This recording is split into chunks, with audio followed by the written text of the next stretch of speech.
ओम नमः शिवाय मित्रों, आपके और आपके परिवार पर भगवान भोलेनाथ की कृपा सदैव बनी रहे। चैत्र अमावस्या को शुभ कार्यों और अनेक प्रकार के दोषों की मुक्ति पाने के लिए उपयुक्त बताया गया है। चैत्र अमावस्या व्रत की कथा। बहुत समय पहले की बात है। एक राजा एक नगर में राज किया करता था। उसकी प्रजा और परिवार दोनों ही सुख से रहते थे। और तो और राजा की रानी भी बहुत धार्मिक थी। राजमहल के सामने ही एक साहूकार की हवेली हुआ करती थी, जो कि राजा का घनिष्ठ मित्र था। एक दिन साहूकार के पुत्र की मृत्यु हो गई और साहूकार की पत्नी के रोने की आवाज़ चारों ओर गूंजने लगी। वह सुन रानी ने राजा से साहूकार की पत्नी के रोने का कारण पूछा, तो उसे सारी बात पता चली। तब रानी ने प्रश्न किया कि दुख क्या होता है। इस पर राजा ने कहा कि जब तुम्हारा पुत्र मृत्यु को प्राप्त होगा तब तुम्हें पता चलेगा।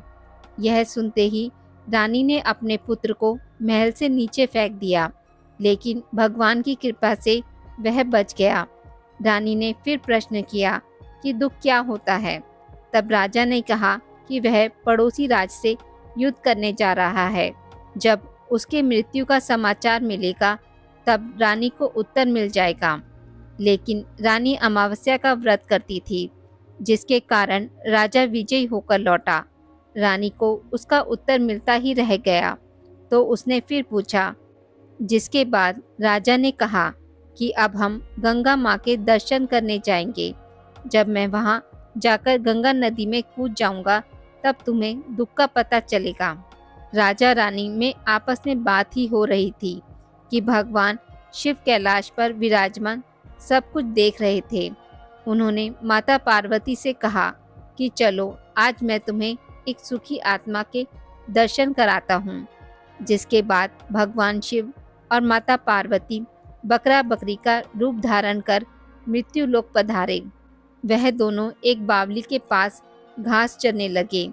तब रानी वहां विश्राम करने आई और शिव पार्वती के बीच में हो रहे वार्तालाप को सुन लिया। उसने भगवान शिव को माता पार्वती से यह कहते हुए सुन लिया कि रानी अमावस्या का व्रत करती है, इसलिए इसे जीवन में दुख भोगना नहीं पड़ेगा। यह सुनकर रानी सब कुछ समझ गई। रानी ने यह बात राजा को भी बतलाई। आज की इस वीडियो में बस इतना ही।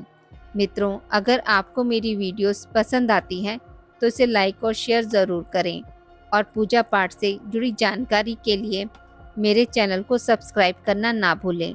धन्यवाद।